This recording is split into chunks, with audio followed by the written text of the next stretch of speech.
अखण्डमण्डलाकारं व्याप्तं येन चराचरं तत्पदं दर्शितं येन तस्मै श्रीगुरवे नमः। सदाशिवसमारम्भां शङ्कराचार्यमध्यमाम् अस्मदाचार्यपर्यन्तां वन्दे गुरुपरम्परां। गुरुब्रह्मा गुरुर्विष्णु गुरुदेवो महेश्वरः गुरुसाक्षात् परब्रह्म तस्मै श्रीगुरवे नमः। नित्यानन्दं परमसुखदं केवलं ज्ञानमूर्तिं विश्वातीतं गगनसदृशं तत्त्वमस्यादिलक्ष्यम् एकं नित्यं विमलमचलं सर्वधी साक्षिभूतं भावातीतं त्रिगुणरहितं सद्गुरुं तं नमामि। ॐ सहनावतु सहनौ भुनक्तु सह वीर्यं करवावहै तेजस्विनावधीतमस्तु मा विद्विषावहै। ओम शांति शांति शांति। గురుదేవుడు అఖండ మండలాకారమట, ఖండం కానటువంటి మండలమైన ఆకారం గలవాడు. ఆయన ఆకారం అది. వ్యాప్తం ఏన చరాచరం. గురుదేవుడు ఇవాళ ఎలా కనిపిస్తున్నాడంటే, అమ్మవారు ఇన్ని రూపాల్లో మనం చాలాసార్లు లలిత పారాయణ చేస్తాం. అంటే నాకు ఇక్కడ స్త్రీలు పురుషులు అని లేదు, వీళ్ళు కూడా అమ్మవారే. ఎందుకంటే అవ్యక్తమైన శక్తి వ్యక్తమైతేనే దేహం అనేటువంటిది ఒకటి వస్తుంది. కాబట్టి ప్రతి స్త్రీ దేహమే, ప్రతి దేహము స్త్రీ దేహమే. అందుకే చూడండి, చచ్చిపోతే ప్రాణం పోయింది అంటారు, కానీ మగవాడు వచ్చినా ఆడది వచ్చినా ప్రాణం పోయింది, తెలివి తప్పింది, కాలు విరిగింది కదా, కన్ను పోయింది, ఎముకలు విరిగినాయి, ఎముకలు కాబట్టి విరిగినాయి. ఇవన్నీ స్త్రీవాచకాలే. కాబట్టి అమ్మాయిలనే అంటోంది అని అనుకోవాకండి. అబ్బాయిలు అమ్మాయిలు రెండు రకాల మనుషులు నాకు లేరు. అందరూ కూడా నాదులన్నీ అమ్మవారు. నేనే కదా. నేను ఇంకో అయ్యవారు అని చెప్పడానికి లేదు. ఎందుకంటే మయా అధ్యక్షేణ ప్రకృతే సూయతే సచరాచరం. అందుకే మీరందరు నా పిల్లలు అని అందుకే చెప్తాను. నా అధ్యక్షతలో మీరందరూ పుట్టారు. దానికి అఖండ మండలాకారం అని మనం గురువుని అడుగుతున్నాం కదా. ఏదైతే వ్యాప్తం ఏన చరాచరం, చరాచరాల్లో వ్యాపించిన దాన్ని నాకు చూపెట్టమని కదా మనం ప్రార్థన చేశాం. గురువుగారి ప్రార్థన అందుకే చేస్తున్నాం, లేకపోతే ఎందుకు ఆయనకి మనకి ఏమిటి సంబంధం? ఆయన చూశానన్నాడు, మనం చూడలేదన్నాం, అందుకని మాకు చూపెట్టవయ్యా అని అడుగుతున్నాం. కాబట్టి మనకు చూపెట్టే బాధ్యత ఆయనది. ఆయన ఏం చెప్పారో చెప్పనా? మీరు ఇప్పుడు లలితా సహస్రనామం నేను ఎన్నిసార్లు లలిత పారాయణ చేసుకుంటా, మీరు కూడా చాలాసార్లు చేస్తుంటారు. భానుమండల మధ్యస్థ భైరవీ భగమాలిని. నీ అఖండ మండలాకారానికి భానుమండల మధ్యస్థకి ఎంత సంబంధం ఉందంటే, మామూలుగా మీకు అర్థమయ్యేదైతే సూర్యమండల మధ్యలో ఉంటుంది. సూర్యమండలమే ఆ మండుతున్న అగ్ని, దాంట్లో నుంచి చిదగ్ని కుండ సంభూత, అగ్నిలో నుంచి పుట్టిందిట. ఏదైనా నిప్పులోకి వేస్తే మండిపోవడం తప్ప నిప్పులో నుంచి ఏది పుట్టదు. అయితే ఈ అమ్మాయి ఎక్కడి నుంచి పుట్టింది? చిత్ అనేటువంటి అగ్నిలో నుంచి పుట్టింది, అందుకని మండదు. చిదగ్నికుండ సంభూత. ఎందుకు పుట్టావమ్మా? దేవకార్య సముద్యత. దేవతల పనులు చేయటానికి కాదు. దేవతలంటే నీ జ్ఞానేంద్రియాలు, జ్ఞానేంద్రియాల పని చేయటానికి. అమ్మవారి నామాలన్నీ మీకు ఇట్లా అర్థమైతే అద్వైతపరంగా అందులో ఆనందాన్ని మీరు పొందగలుగుతారు. ఒట్టొట్టిగా పారాయణలు చేయవాకండి. అస్సలు ఒట్టి పారాయణ నేను ఎప్పుడూ ఒప్పుకోను. అది అర్థం కావాలి. ఇప్పుడే గురుదేవుడు అఖండ మండలాకారం అన్నావు కదా, భానుమండల మధ్యస్థ. ఇప్పుడు వీళ్ళందరూ పరమేశ్వరి స్వరూపాలంటే ఇందులో అమ్మవారు ఎక్కడుంది అని అడిగితే వాళ్ళు కట్టుకున్న బట్టల్లోనా, వాళ్ళ సౌందర్యంలోనా, లేకపోతే వాళ్ళల్లో ఉన్నటువంటి ఆ శక్తి చిచ్చక్తిలోనా? కాదు. భానుమండల మధ్యస్థ. భాను అంటే ఇక్కడ మీ బుద్ధి కదా. అహర్నాథో హిమాంశు పుమాన్ అన్నాడు దక్షిణామూర్తిలో. అహర్నాథుడు అంటే పగలును కలిగించేవాడు. పగలు కలిగించేవాడు భానుడు, సూర్యుడు కదా. ఇక్కడ మనకి సూర్యుడు ఎవరు అంటే అహర్నాథో హిమాంశు పుమాన్. మీ బుద్ధి సూర్యుడు, మీ మనస్సు చంద్రుడు. అహర్నాథుడు, హిమాంశు. హిమాంశు అంటే చంద్రుడు. నేను ఎవడికి ఆ పేరు పెట్టాను నేను. హిమాంశు పుమాన్ జీవుడు, ఇంద్రుడు. కాబట్టి మీ బుద్ధిలో ప్రకాశించేటువంటి భానుమండలంలో మధ్యలో ప్రకాశించేటువంటి ఆ అమ్మవారు భానుమండల మధ్యస్థ భైరవి భగమాలిని. ఈ క్షణమే ఇప్పుడే మీకందరూ మీరు లలిత చేస్తుంటేనే అమ్మవారు నాకు అక్కడి నుంచి చెప్తోంది. అంటే మీ బుద్ధిలో ఒక ప్రతిబింబం పడుతుంది అని చెప్తున్నావు కదా. పరమాత్మ యొక్క చైతన్య ప్రతిబింబం ఆభాస చైతన్యమే కదా బుద్ధిలో పడేది. అదే కదా ప్రకాశిస్తోంది ఈ ఇంతమందిలో. మరి అఖండ మండలాకారం అయింది మా బుద్ధిలో ప్రకాశించేది ఒకటా రెండా? ఒకటే కదా. మరి అది మీ అందరి బుద్ధుల్లో ప్రకాశిస్తున్నటువంటి ఆ పరమాత్మ తత్వం నీకు అర్థమైతే మండలాకారం చూపించమని నన్నెందుకు అడుగుతావు అని అంటున్నారు గురువుగారు. ఎంత బాగుంది కదా. నాకు చాలా ఆనందం అనిపించింది. మిమ్మల్ని అందరినీ ఇట్లా చూస్తుంటేనే అమ్మవారిని చూసినట్టుగా ఉంది. ఎందుకు అంటే శ్రీచక్రరాజ నిలయ ఆమె. శ్రీచక్రం మీ శరీరమే కదా. ఆ షట్చక్రోపరి సంస్థిత. అందులో 6 లెవెల్స్ ఉన్నాయి. ఆ తర్వాత ఆ అమ్మవారే ఉంది. కాబట్టి మీరందరూ ఎప్పుడైతే తల మీద ఇట్లా చెట్టు శిఖాయ శిరసయ స్వాహ అన్నారో అంటే సహస్రారాన్నే మీరు చూపిస్తున్నారు. ఆ లోపల ఉన్నది శ్రీచక్రం మీ శరీరాలే. మీ లోపల ఉన్నది ఆ అమ్మవారే. ఆ అమ్మవారిని చూడగలిగిన కళ్ళు నాకుంటే ఆమె కనపడుతుంది. లేకపోతే ఎవరుగా కనపడుతుంది? మీ పేర్లతో చేసిన నామరూపాలుగా కనబడుతుంది. పరమాత్మ నీకు ప్రపంచము ఒకటేనంటే ఇంతకంటే మీకు ఉదాహరణ ఏం కావాలరా? మీరు కూడా అలాగే ఆలోచించండి. ప్రతి నామము మీకు అర్థమైతే లలిత పారాయణ చేసి మీరు సార్థకత సాధించుకున్నట్టు. మనం పాఠం చెప్పుకుందాం. ఎప్పుడు కూడా అమ్మవారి పూజ ఎందుకు చేస్తున్నాము అంటే పంచదశి అనేది అమ్మవారే. పంచదశి మన శరీరంలో ఆ తత్వాలు 16 ఉన్నాయి. మళ్ళీ నేను మొదట చెప్పను.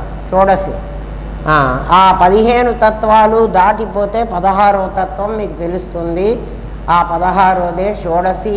నిత్యా షోడశికా రూప శ్రీకంఠ అర్ధశరీరిణి. మళ్ళీ ఆమె ఎవరో అంతే చెప్తారు చూడండి. హరి బ్రహ్మేంద్ర సేవిత అంటాడు. శివుడితో సేవించినట్టుగా లేదు. హరి బ్రహ్మ ఇంద్రుడు. ఇంద్రుడు అంటే జీవుడు. హరి బ్రహ్మ మీరెవరో చెప్పుకున్నటువంటి విష్ణువు, తర్వాత బ్రహ్మగారు కదా.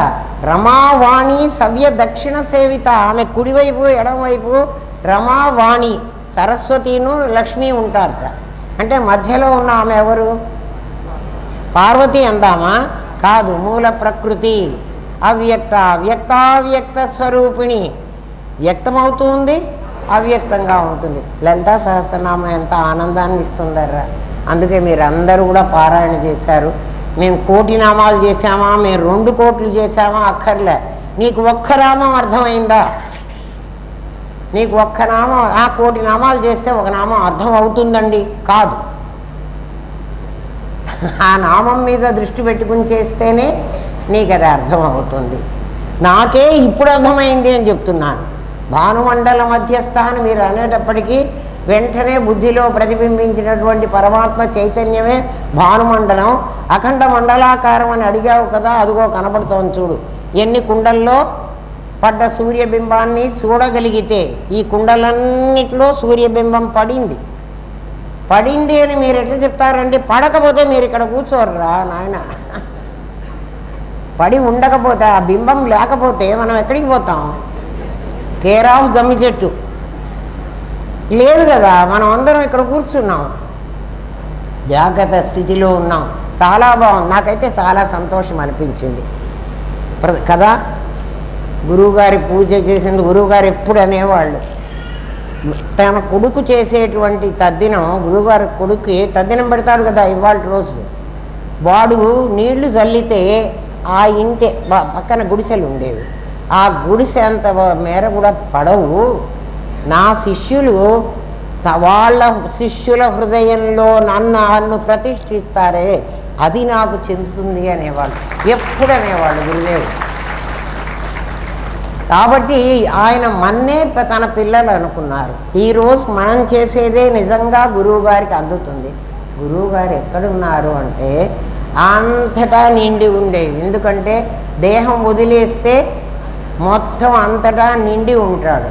అందుకని మనం గురువుగారి ఆరాధన అనే పేరుతో చేస్తున్నది ఆయన చెప్పిన పనిని మనం ఆచరిస్తున్నాం, అంతే.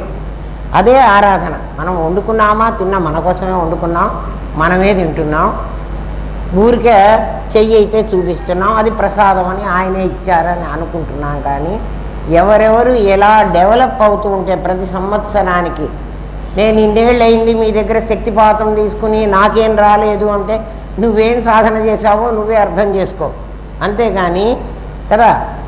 ఎవడికి వాడు ఎంత సాధిస్తున్నాడో వాడికి అర్థం చేసుకోండి. ఒక్కరోజే ఎవ్వరికీ రాదు, మెల్లమెల్లగా పెరుగుతూ వస్తాము.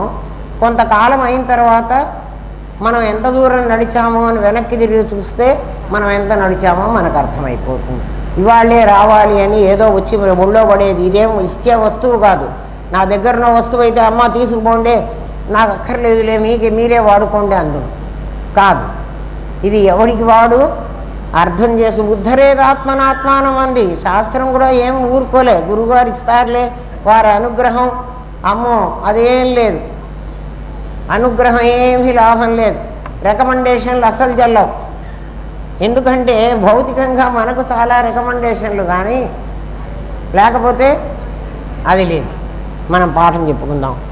నిన్న కళను గురించి చెప్తున్నాను, దానికి సంబంధించింది కాదు ఇప్పుడు చెప్పింది. అయితే అన్నీ ఒకదానికి సంబంధించినవే, అన్నీ మనకు సంబంధించినవే కదా. ఎవరి కథో చెప్పుకోవటంలే మనం, మన కథే ఇది, మన కథే. మీరే అమ్మవారు, మీరు కాదా అంటే నేను కూడా అమ్మవారే కదా. పై దేహం, అందుకనే కదా ఇప్పటిదాకా పూజ చేసుకున్నారు. పై శరీరం ఎప్పుడు, అందరి శరీరాలు అమ్మవారి రూపాలు, వాళ్ళ లోపల ఉన్న చైతన్యం మాత్రం పరమాత్మే. నేను పరమాత్మ, నేను పరమాత్మ, నాది పరమాత్మ కాదు, నాది నేనైనా కూడా కాదు. నాది నేనైతే వ్యవహార సత్యం, నేనైతే పరమార్థ సత్యం. గుర్తుపెట్టుకోండి. దీంట్లో సత్యమేవ జయతి అన్నాడు. మన మోటో ఇది, సత్యమేవ జయతి. ఇది ఉంటుంది చూడండి ఎక్కడైనా, సత్యమేవ, సత్యం మాత్రమే, అది మాత్రమే అని చెప్తుంటే నీకు ఎన్నో తెలుసురా, ఆ తెలిసినవన్నీ కావు, ఇది మాత్రమే చేయిస్తుంది అంటే చివరికి నిలబడే. జయించాడంటే అర్థం ఏమిట్రా, యుద్ధంలో సావకుండా ఉన్నాడు అని, అంతే కదా. రాజుగారు యుద్ధంలో జయించారు అంటాం. యుద్ధంలో జయించారంటే ఏమైంది, మిగిలిన వాళ్ళందరూ చచ్చిపోయినారు, చచ్చిపోకపోతే శత్రువులకి చేతికి చిక్కారు కదా, వాళ్ళకి స్వతంత్రం లేదు. దీనికి మాత్రమే రాజుగారు జయించారంటే రాజుగారికి ఒక్కరికి స్వతంత్రం ఉంది. కాబట్టి సత్యానికి ఒక్కదానికే ఆ స్వతంత్రం ఉంది. ఏ సత్యానికి స్వతంత్రం ఉంది? ఎందుకండి చిత్తుకు లేదా స్వతంత్రం అని అడగండి వెంటనే, ఆ ప్రశ్న రావాలి. సత్యం మాత్రమే అంటుంటే ఇయం సత్ సత్యం, ఇయం సత్ అంటే ఇది సత్, ఇది సత్తు అని చెప్పేది సత్యం. అప్పుడు ఎవరు చెప్తారు చెప్పండి? చిత్తు చెప్పాలి. కాబట్టి సత్యమేవ జయతే అంటే ఎవరు చెబుతున్నారు ఈ మాట? చిత్ చెప్తోంది. కాబట్టి ఎవరు జయతే? సత్యం చిత్తు జయతే కదా. చిత్తుని నేనున్నాను అని చెప్పుకోడు ఎవడు. ఎందుకంటే నేనున్నాను అంటే ఏమిటి? ఉండడం ఒక్కటే జయించింది అని. సత్యమేవ జయతే అంటే అర్థం అది. ఆ అర్థం ఆ రాసిన వాడికి కూడా తెలియదేమో. అక్కడ ఎవడో దాన్ని పెట్టినవాడు పెట్టి ఉంటాడు. కానీ ఇప్పుడు చూడండి, నిన్ననే చెప్పుకున్నాం కదా, నాకు ఈ బొమ్మ తెచ్చిపెట్టారు మీకు అందరికీ తెలియడానికి. ఇటు నుంచి చూస్తే ఈ 3 సింహాలే కనపడతాయి. జాగ్రత్త, స్వప్న, సుషుప్తి. సుషుప్తి పరమాత్మ అంటే తప్పు. ఎవడన్నా అంటే మాత్రం ఈ 3 ఎవరు పరమాత్మ అన్నా ఒప్పుకోవకండి. ఈ 4వ సింహం లేకపోతే ఈ బొమ్మ సరిగ్గా నిలబడదు.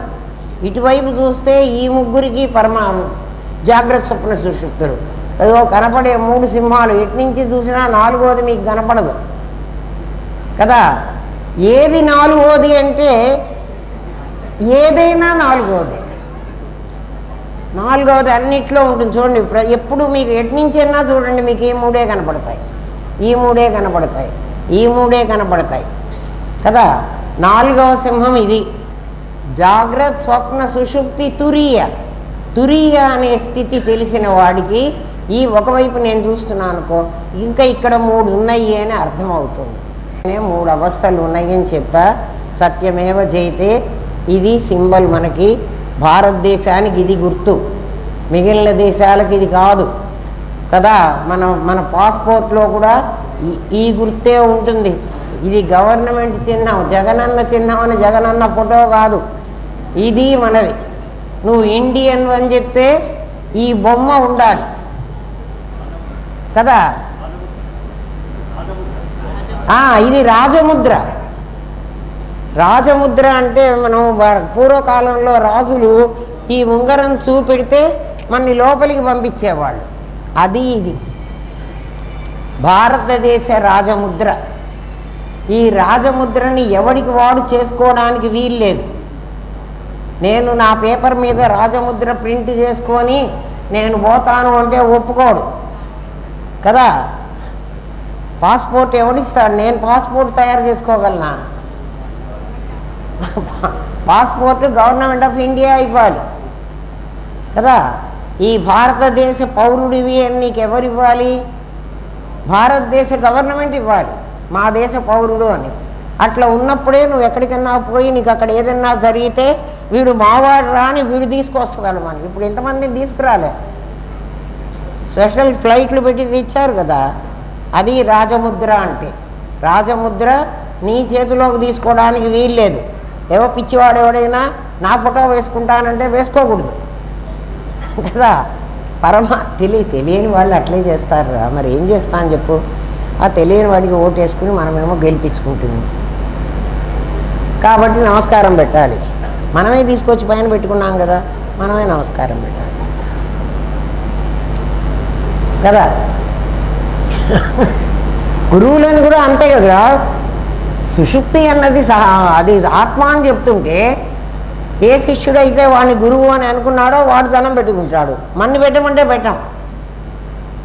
ఎందుకని పెట్టాం?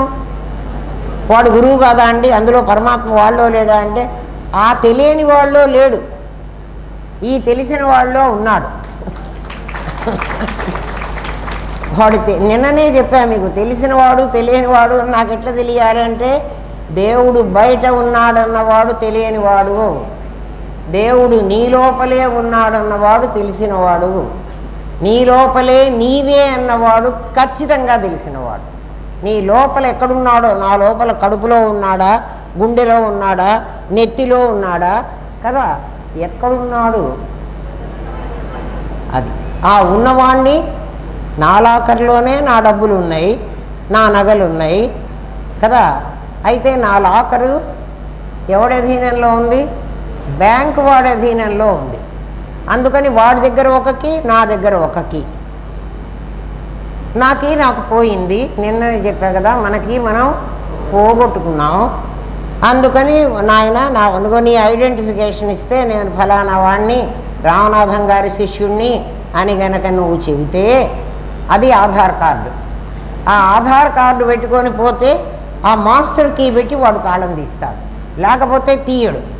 నేను వెళ్ళి రవి దగ్గరికి వెళ్ళి బ్యాంకులో, నాయన నాకు కాస్త తాళం తెరువు, లాకర్ తాళము, నేను అన్నీ తీసుకుంటాను అంటే, అమ్మా మీరు నాకు చాలా బాగా తెలుసు కానీ లాకర్కి మాత్రం ఎక్కడన్నా బావాను వంగ తోటక మాత్రం బావా అనవా ఎందుకంటే వంకాయలన్నీ ఇవ్వాల్సి వస్తుంది.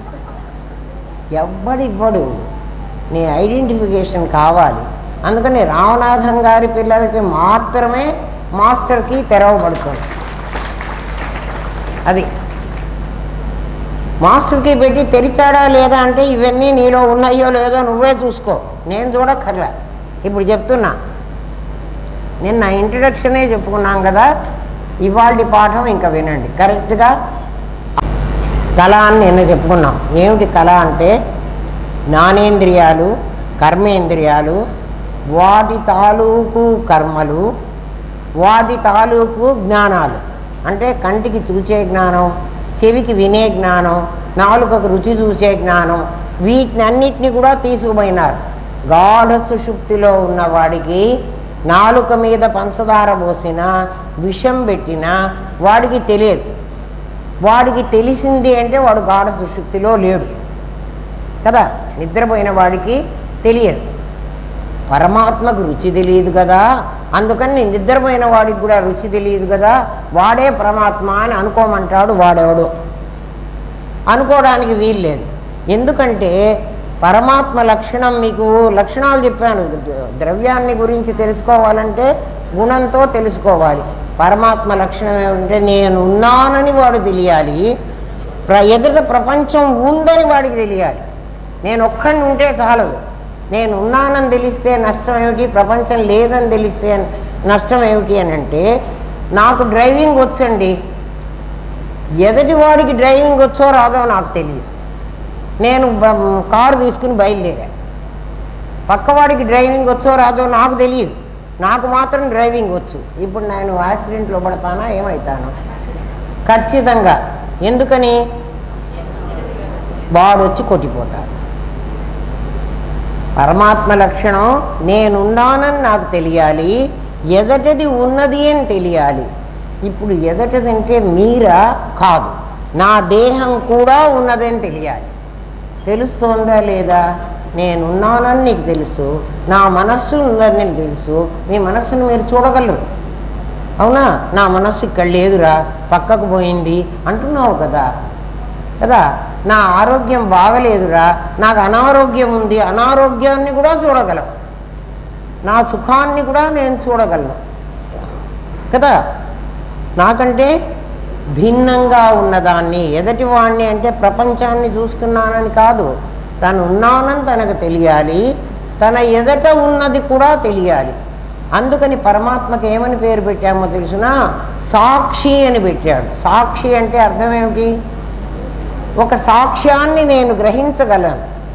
నా ఎదురుగా ఉన్న మిమ్మల్ని నేను చూడగలను. నేనున్నానని తెలియటమే కాదు, నాకు ఎదురుగా ఇంకొకళ్ళు కూడా ఉన్నారని, నాకు ఎదురుగా ఈ ప్రపంచం ఉందని. ఈ ప్రపంచం ఇన్ ద సెన్స్ నా శరీరమే. నా శరీరం అంటే ఒకటేనా? దాంట్లో 24 ఉన్నాయి. 24ంటిని మీరు చూడగలరు. మేము చూడగలమని మీరెట చెప్తారండి అంటే, ఎందుకు చూడలేవు? నీ కడుపులో నొప్పి నీకు తెలీదు, నీ తలనొప్పి నీకు తెలీదు. తలనొప్పి అయితే కడుపులో నొప్పి అని చెప్తావా? నీ కాలు నొప్పి నీకు తెలీదు, నీ మనసు బాగలేదని నీకు తెలీదు, నీ దుఃఖం నీకు తెలీదు. తెలుసా తెలీదా? తెలుస్తోంది అంటే నీకంటే అది భిన్నంగా ఉంటేనే నీకు తెలుస్తుంది. నువ్వే అదైతే తెలియదు కదా. నీకు ఎటువంటి అనుభూతులు కలిగినా అవన్నీ కూడా నీకంటే వేరుగా ఉన్నాయి. ఆ వేరుగా ఉన్నదాన్ని తెలుసుకోవడం అనేది నీ లక్షణం. ఆ లక్షణం నీ దగ్గర ఉంటే అదే ఆత్మ. అంతేగాని అది నిద్రపోతోంది, అది మెళుకువ తెచ్చుకుంది, అది తింటున్నది, అది తినదు. రమణ మహర్షి ఎలా తినేవాడు అంటే, ఈ శరీరానికి రమణ మహర్షి లాంటి వాడిని అని చెప్పుకుంటే వాడికి ఆ జ్ఞానం ఉండాలి. రమణ మహర్షి ఏ రోజు కూడా నేను అన్నం తింటున్నానని తినలే కదా. శంకర భగవత్పాదులు ఆ భిక్షను తెచ్చుకున్న భిక్షనే సన్యాసాశ్రమానికి అది ఉంది పద్ధతి. వారు అలాగే చేసేవారు.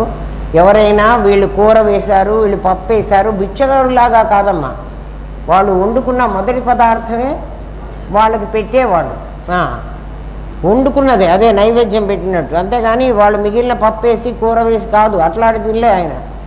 ఈ మొత్తం కలిపి ఒక్కొక్కటి తింటే దాని ప్రత్యేక రుచులు నాలుకకి తెలిసి ఎక్కడ బ్రెయిన్కి చెప్తాయో అని ఇవన్నీ కలిసి ఒక గుడ్డలో మూట కట్టి, గుడ్డలోనే తెచ్చుకునేవాళ్ళు. ఒక ఒక ఒక టవల్ లాంటిది, మనం వీడికి ఎవరికో కొత్తూరు సుబ్బరాయుడికి పైన ఒక టవల్ వేస్తాను చూడండి, ఎర్ర టవల్, అంటే చిల్లులు చిల్లులుగా కొంచెం ఉంటుంది, నీళ్లు పోస్తే వెంటనే పోతాయి అట్లాంటిది. దాంట్లో ఈ అన్నం పెట్టుకుని ఈ మూట కట్టి, ఇందులో కూర ఉంది, పప్పు ఉంది, ఇంకా వాళ్ళు ఏం పెట్టారో అవన్నీ, అన్నం కూడా ఉంది, వేడి అన్నం. దీన్ని నీళ్లలో ముంచేవాళ్ళుట, మొత్తాన్ని కలిసి నీళ్లలో ముంచి పైకి తీసేవాళ్ళు. నీళ్ళంటే కాలువ, ప్రవహించే కాలువ, ఆర్ఓ వాటర్ కాదు. ఇది తినేవాడు. అంటే ఆయన ఈ శరీరానికి ఏం పెట్టి, శరీరం బతకడానికి తిండి కావాలి, నాలుకకు రుచి కావాలి, అంతేనా? ఆయన మహానుభావుడు కాబట్టి శరీరాన్ని అట్లా చూడగలిగారు. మీరు కూడా సాక్షిగానే ఉండి చూడండి. ఎందుకంటే నువ్వు పరమాత్మ అహం బ్రహ్మాస్మి అని ఎప్పుడన్నావో నువ్వు మళ్ళీ అహం దేహాస్మి అంటానికి వీల్లేదు. ఎందుకని వీల్లేదండి? అప్పుడప్పుడు బ్రహ్మాస్మి అంటాను, అప్పుడప్పుడు దేహాస్మి కూడా అంటాను. అట్లా వీలు కాదమ్మా. మీకు చెప్తా వినండి. నా అనుభవం నాకు తెలిసింది. అంటే సాధన అలాగే చేసుకోవాలి. నన్ను ట్రాన్స్ఫర్ చేశారు. రోజు నేను బస్సులో ప్రయాణం చేయవలసి వచ్చేది. చాలా ఏళ్ళు అట్లా బస్సులో తిరిగి నేను కాలేజీకి వెళ్ళాను. బస్సు వాడు ఏం చేసేవాడంటే మన వైపు తిరిగి కూర్చుంటాడు మనం ఎక్కేదాకా. ఈ బస్సు హైదరాబాద్ పోతుందా, ఈ బస్సు గుంటకల్లి పోతుందా అని అడిగి ఎక్కుతాం కదా. ఎక్కేటప్పుడు డ్రైవర్ ఎటువైపు ఉంటాడు? మన వైపే కూర్చుంటాడు. వాడి సీట్లో కూర్చుని ఇటు తిరిగి ఉంటాడు, మనందరినీ ఎక్కించుకుంటాడు. అంటే వాడేం ఎక్కించుకోడు, మనమే ఎక్కుతాము. కానీ మనని చూస్తూ అక్కడే ఉంటాడు. ఎంతమంది ఎక్కారో. బస్సు ఫుల్ అయిపోయింది అనుకోండి, ఇప్పుడు వాడు ఏం చేస్తాడు? వాడు ఇటువైపుకు తిరుగుతాడు. ఒక్కసారి ఇటు తిరిగి వాడు స్టీరింగ్ పట్టుకున్న తర్వాత వాడు వెనక్కి చూడడు. చూస్తాడా? వాడు వెనక్కి చూస్తే ఏమవుతుంది? వాడెప్పుడు ముందుకే చూస్తాడు. బస్సు డ్రైవరు అప్పటి వరకు మనల్ని చూస్తూ నుంచున్నాడు. మన్ని చూస్తూ నుంచున్నాడంటే ఎన్ని వాసనలు ఎన్ని ఎక్కుతున్నాయి. నువ్వు కూడా బస్సు డ్రైవర్వి, నీ మూడు నువ్వు ఎక్కించుకో. బస్సులో ఎక్కించొద్దని నేను చెప్పలే, కానీ ఒకసారి ప్రయాణం మొదలుపెట్టిన తర్వాత అంతర్ముఖ సమారాధ్య, బహిర్ముఖ వెళ్ళవాకు, బయటికి వెళ్ళవాకు. వీళ్ళంతా బయటి వాళ్ళు. ఎవరు? ఆ బస్సులో ఉన్న ప్యాసింజర్లు. ప్యాసింజర్లన్నీ నీ వాసనలు. నీ దగ్గర చాలా వాసనలు ఉన్నాయి. ఎందుకంటే జన్మ జన్మల నుంచి వెంట పెట్టుకు అనేక జన్మ సంప్రాప్త కదా. సర్వకర్మ విదాహినే. నాయన వాటిని ఎన్ని దహనం చేయొచ్చు, ఉంచవాకు అని అడిగిన తర్వాత బ్రహ్మసభలో అహం బ్రహ్మాస్మి అన్న తర్వాత ఊరికే అహం బ్రహ్మాస్మి అంటే రావల్లే. నీకు బ్రహ్మ లక్షణాలు ఎన్నొచ్చినాయని నువ్వు ఆలోచించుకో.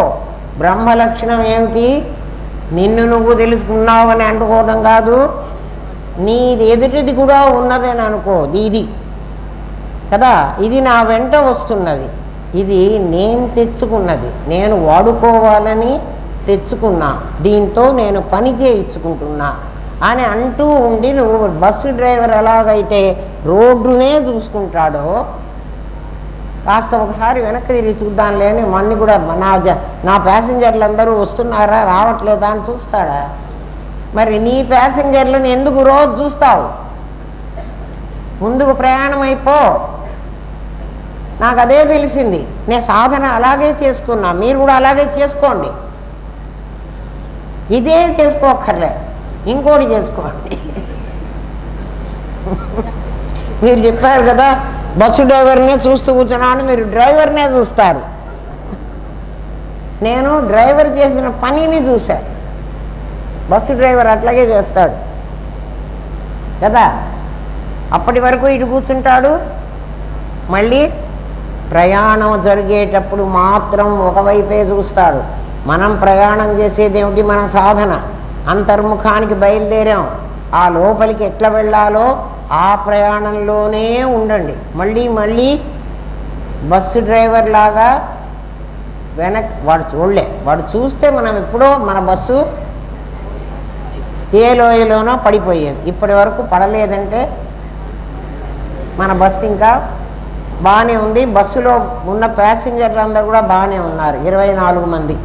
అప్పుడప్పుడు బస్సులో కూర్చున్న వాళ్ళు కొంతమందికి వాంతులు వస్తూ ఉంటాయి కదా.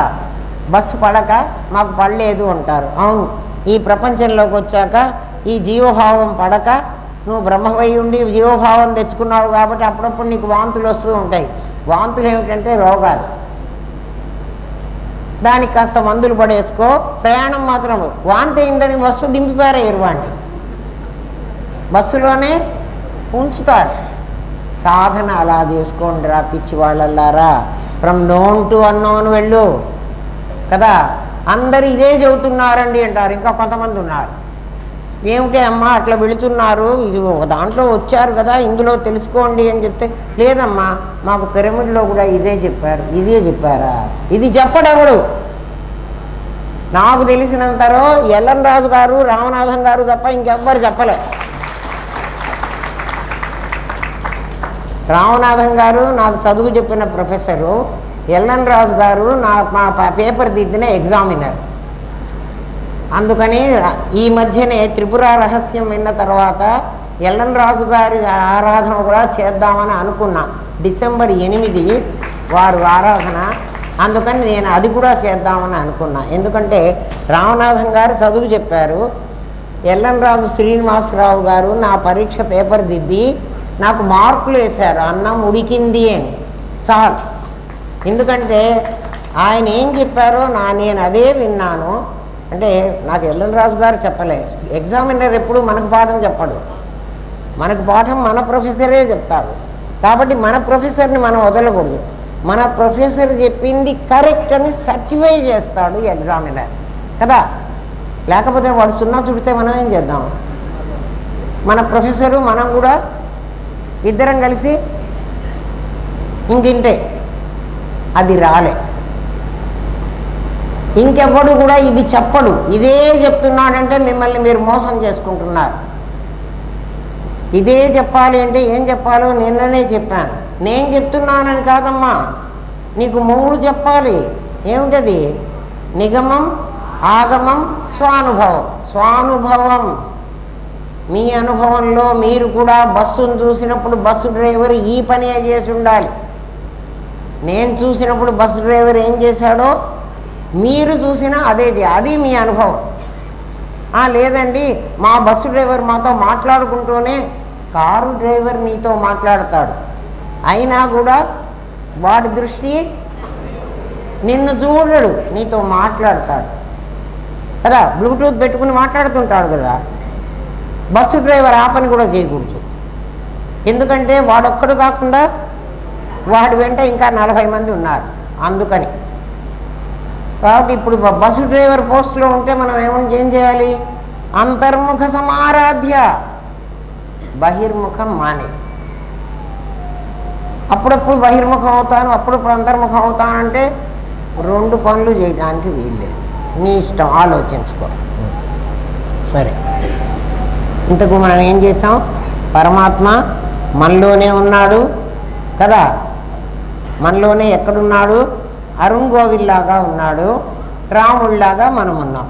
అంటే నాది అది పదే పదే ఎందుకు చెప్తానంటే, దేవుడు వేరే నేను వేరే అని నీకు మళ్ళీ రాకూడదు. ఏ శరీరం అయితే నువ్వు నాది నాది అని అంటున్నావో ఆ నాది నువ్వు పైన వేసుకున్నటువంటిది. దాన్ని అధ్యారోప అపవాద ప్రక్రియ అని మీకు ప్రత్యేకంగా ఒక చాప్టరే చెప్పాను. దాంట్లో అధ్యారోపం చేసావు, దాన్ని అపవాదం చేయి. నువ్వు ఒక అరుణ్ గోవిల్ మీద ఒక రాముణ్ణి వేసావు, వేసిన రాముణ్ణి పైకి దిగి నువ్వు అరుణ్ గోవిల్ని ఎక్కడ సంపాదించక్కర్లేదు. వాడు ఆల్రెడీ వాడే ఉన్నాడు. ఉన్నది వాడే, ఉన్నవాడు వాడే. దేహం అనేటువంటి అభిమానాన్ని వదిలి, అభిమానం అంటే ఏమిటి? ఇది నేను అనుకున్నది అభిమానం. ఇది ఎవడు చెప్పినా వినండి, వినొద్దని అంటలే. ఇది చెప్పని వాడి దగ్గర ఇదే చెప్తున్నాడు అనవాకండి. ఎందుకంటే పారిభాషిక పదాలు అందరికీ నోటికి వస్తాయి. ఆ పదాలు వాడు అర్థమున్నా లేకపోయినా వాడేస్తాడు. మరి వాడు చెప్తున్నాడు కదా, అమ్మగారు చెప్తున్న పదాలే ఇక్కడ వినపడుతున్నాయి కాబట్టి వీడు కూడా కరెక్ట్గా చెప్తున్నాడు అంటే తప్పు. వాడు ఏ సెన్స్లో చెప్తున్నాడో అర్థం చేసుకోండి.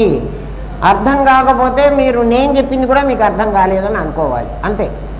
ఇది అర్థమైతే అది దాన్ని మీరు కనుక్కోగలుగుతారు. కనుక్కోలేరంటే అది కారణం.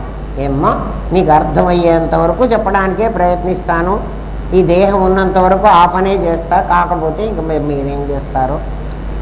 నాకు దేహం ఉన్న గురువే చెప్పక్కర్లేదని నాకు పెద్ద స్వామి చెప్పారు, కంచి స్వామి. దేహం ఉన్న గురువు చెప్పకపోతే ఇంత క్లారిటీ రాదు, చాలా కష్టపడాల్సి వస్తుంది. దేహం లేని గురువు దగ్గర పాఠం వినాలంటే చాలా కష్టం. అంటే నీ కృషి చాలా ఉండాలి. కాలేజీకి వెళ్ళి పాఠం చెప్పించుకుని పరీక్ష రాయడం ఈజీనా? మనకై మనమే పుస్తకాలు చదువుకుని మనం పరీక్ష రాయడం ఈజీనా? మీరే ఆలోచించుకోండి. ఎన్ని పుస్తకాలు చదువుకున్నా ప్రొఫెసర్ చెప్పినట్టుగా మాత్రం ఉండదు. పాస్ అవ్వచ్చంటే ఇన్ని యూనివర్సిటీలే అక్కర్లేదు, ఇంతమంది లెక్చరర్లు అవసరం లేదు, ప్రొఫెసర్లు అసలే అక్కర్లేదు. కాబట్టి మనం రామనాథం గారి యూనివర్సిటీలో చేరాం కాబట్టి మనకు ఆ ప్రాబ్లం లేదు. ఎందుకంటే బాగా ఎస్టాబ్లిష్డ్ యూనివర్సిటీ, ఆ పాఠాలన్నీ నిజమేనని మనం కన్ఫర్మ్ అయినాం. నేనే దానికి ఉదాహరణ. కాబట్టి ఇది నాకు రాదు అని నేను చెప్పాల్సిన అవసరమే లేదు. నీకేం తెలుసో మొత్తం నీ లోపలే ఉన్నాడు. అది ఇప్పుడు మీరు వినండి. ఇవాళ పాఠం వింటే మీకే అర్థమైపోతుంది. కల్లో ఏం కనపడుతోంది అంటే చూచేవాడివి చూడబడేవాడివి ఇద్దరు కనపడుతున్నారు. మన కల్లో నేను చూచేవాడిని, నా కళ కన్నాను అంటున్నావు కదా. కళ నాకు వచ్చింది. కళ ఏమైంది? వచ్చింది. వచ్చిన కళ పోయింది. అంటే వచ్చింది అంటే ఎక్కడి నుంచి వచ్చింది? ఎవడన్నా నీ మీద ప్రయోగం చేసి పంపించాడా? కాదు, నీవుగా ఉన్నావు. కల్లో చూడండి, నేనుగా ఉండాలి. నేను అంటే ఆ ఒరిజినల్ నేను కాదు. ఇది నేను అనుకున్న నేను, మూడవస్థలు పొందిన నేను. మూడవస్థలు పొందిన నాకు ఏమని పేరు? చిద్విశేషం కదా. అది విశేషం, సామాన్యం కాదు. విశేషానికి ఏమేమి ఉన్నాయి? ఒక జాగ్రత్త, ఒక స్వప్న, ఒక సుషుప్తి. జాగ్రత్త అని ఇప్పుడు నేను ఈ స్థితిలో ఉన్నాను, స్వప్న స్థితిలో ఇంకో స్థితిలో ఉంటాను కదా. ఆ స్వప్న స్థితిలో నేను ఉన్నాను. నువ్వు ఉన్నావని ఎట్లా చెప్తావండి? నేను కళని రేపొద్దున మీకు మళ్ళీ చెప్పగలను. నేను ఉండకపోతే ఎట్లా చెప్తాను? ఎవరుగా ఉన్నాను? సాక్షిగా ఉన్నాను. ఎందుకండి? కళ నేనే కదా అనుభవించింది. అంటే కళని నువ్వు చూసావు, చూసి దాంట్లో తాదాత్మ్యం చెంది. చాలా జాగ్రత్తగా వినండి కళ గురించి. ఏమైంది? కళ నేను అనేటువంటి ఒక జ్ఞానం చూస్తోంది. ఎవరిని చూస్తోంది? కళను చూస్తోంది. కళలో అనేక రకాల దృశ్యాలు వచ్చాయి. చూసేవాణ్ణి నేనొక్కడిని, చూడబడేవి అనేకం. అనేకం వచ్చినాయి కదా. ఆ అనేకాన్ని ఎవరు సృష్టించారు అంటే నేనే సృష్టించాను. దేంతో సృష్టించాను? కల్పించాను. సృష్టి అంటే ఎప్పుడూ కల్పన. నాకు కళ వచ్చింది అంటే నా కళలో ముందు నేను నా రూపాన్ని ఒకరిని సృష్టించుకుంటా. నా కళలో నేనుండాలి కదా. ఏది జరిగినా, పాము వచ్చినా నన్నే కాటేయాలి. ఎవరిని? నన్ను. కళలో ఉన్న నన్ను. బాగా వినండి. కళలో ఉన్న నన్ను, కళలో నేను సృష్టించిన పాము కాటేసింది. ఎవరు కాటేశారు? నేను సృష్టించింది ఒక విశేషాన్ని. నేను కాటు వేసిన పామును కూడా నేనే సృష్టించాను. దాంతో కాటేయించాను. కళ బాగా జ్ఞాపకం పెట్టుకోండి మీరు. కళలో నువ్వు నిన్ను చూస్తున్నప్పుడు, నువ్వు పామును చూస్తున్నప్పుడు ఒక్కళ్ళనే చూడగలవు, ఇద్దరిని చూడవు. అంటే జాగ్రత్త అవస్థలో నేను ఇట్లున్నాను, పాము ఇట్లా వచ్చింది, కాటేసింది, ఈ రెండు నాకు కనపడతాయి అట్ ఏ టైం. కలలో నీకు అట్లా కనపడవు. కలలో నువ్వు ఏకకాలంలో ఏకాన్నే చూడగలవు. ఎందుకు అంటే నీ మనస్సు ఒకదాన్ని మాత్రమే సృష్టించగలదు, మళ్ళీ ఇమీడియట్గా ఇంకో దాన్ని సృష్టించగలదు. ఏంటండి మీరు ఇట్లా చెప్తారు, మాకేమో అది నమ్మకం కలగలేదు. నీకు నమ్మకమే కలిగిస్తా, ఎందుకంటే ప్రతిదీ నీ అనుభవమే. మీరిప్పుడు దీన్ని చూస్తున్నారు, మీ అందరికీ కళ్ళు ఉన్నాయి, కళ్ళు మనస్సు ద్వారా దీన్ని చూశారు. దీన్ని చూస్తున్నప్పుడు దీన్ని మాత్రమే చూడగలరు.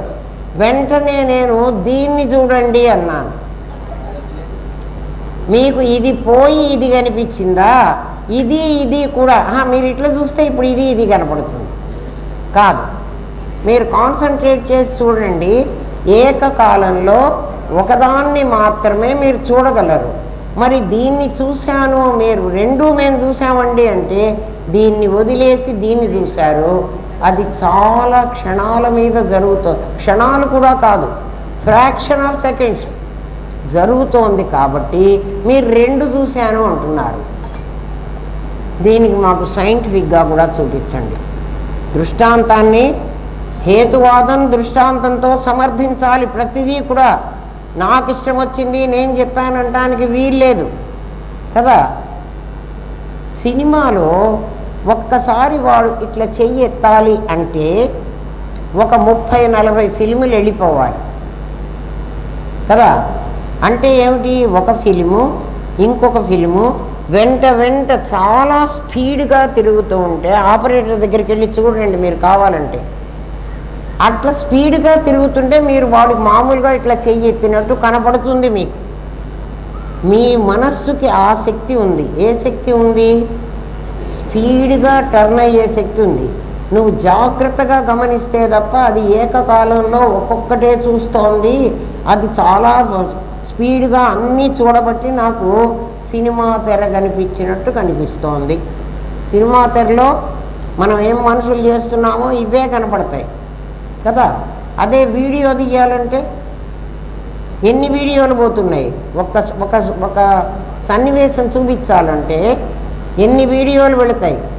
మీరు వీడియోని తీస్తూ ఉంటారు కదా ఈ మనుషుల్ని తీసేటప్పుడు. అలాగా నీ కళ అది జరుగుతోంది అంటే నువ్వు కళలో ఎన్నింటినైనా సృష్టించగలవు.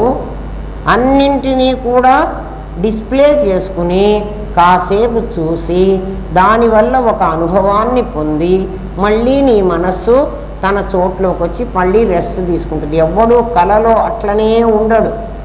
కళ కొంతసేపే వస్తుంది కదా. కళ అయిపోయిన తర్వాత మళ్ళీ గాఢ సుషుప్తిలో కన్నా వెళతాడు, లేదా మళ్ళీ జాగృతిలో కన్నా వస్తాడు. ఎందుకంటే వాడు అటో ఇటో తిరగాలి. ఆ రెండు వాడేనని చెప్పడానికి వాడు ఆ రెండిట్లో తిరుగుతూ ఉంటాడు.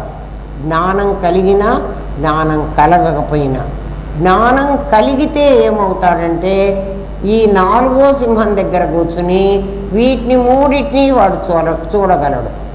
తురీయమనే స్థితి అనుభవించిన వాడికి జాగ్రత్త స్వప్న సుషుప్తులనేవి ఆ 3 కూడా సినిమాలాగా కనపడతాయి.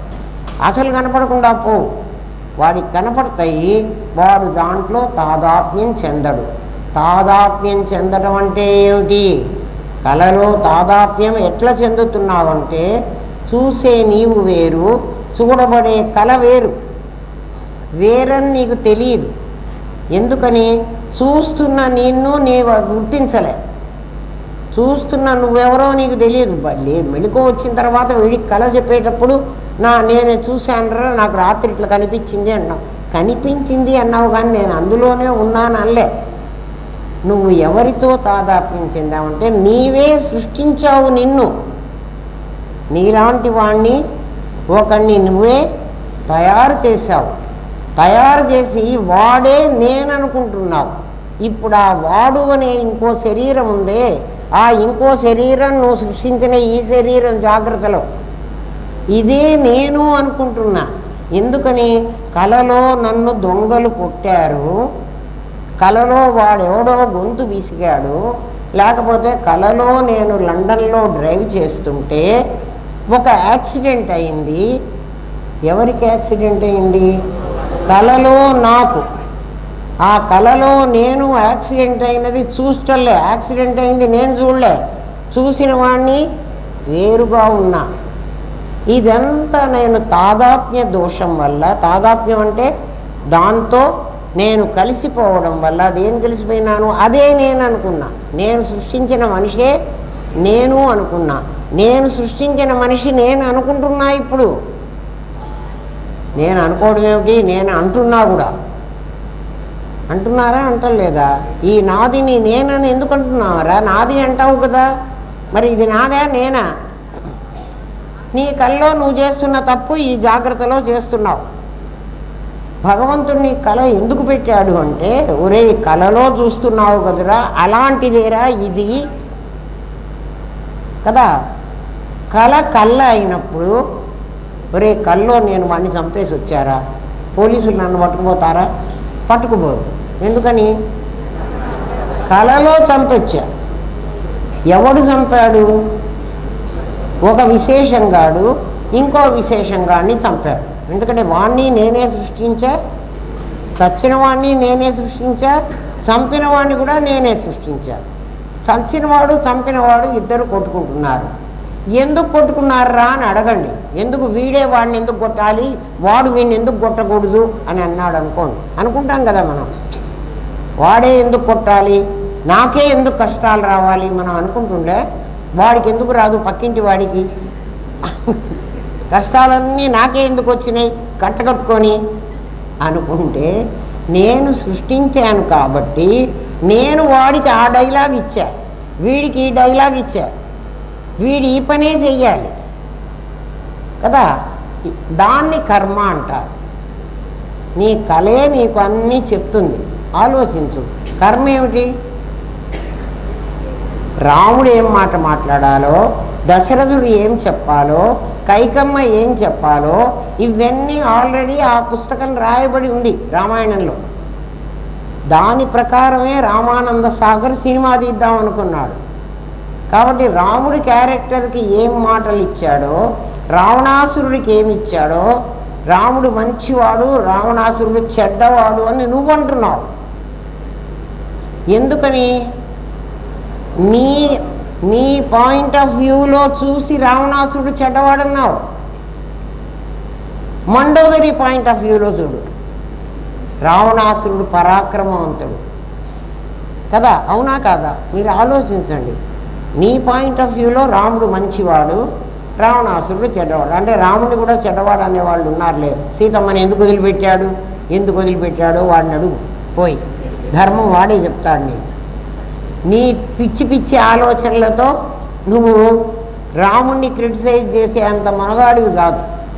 ఎవ్వడూ కూడా ఎవడి కర్మలో వాడు ఎందుకు ఇట్లా చేస్తున్నాడు అని మనం ఎవ్వరం అనడానికి లేదు. వాడు ఎందుకు చేస్తున్నాడు అంటే వాడి బుద్ధి వాడికి అదే చెప్తుంది. ఏం చెప్తుంది? వాడి కర్మలో ఏది ఉందో అదే చేయమని చెప్తుంది. నువ్వు ఎన్నెన్నా చెప్పు, ఒరే నాయన ఈ పని తప్పురా, ఈ మాట మాట్లాడకూడదురా, ఇది చెయ్యకూడదురా, నువ్వు 1,000 సార్లు చెప్పు, వాడు అదే చేస్తాడు.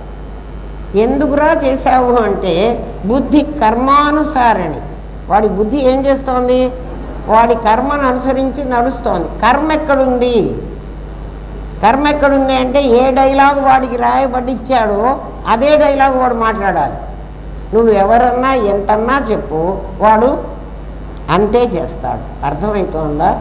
అనుభవానికి వస్తున్నదా? ప్రతిదీ కూడా ఊరికే కథలాగా వినవాకండి, కథలాగా అనుభవించవాకండి, పాఠంలాగా అనుభవించండి కదా.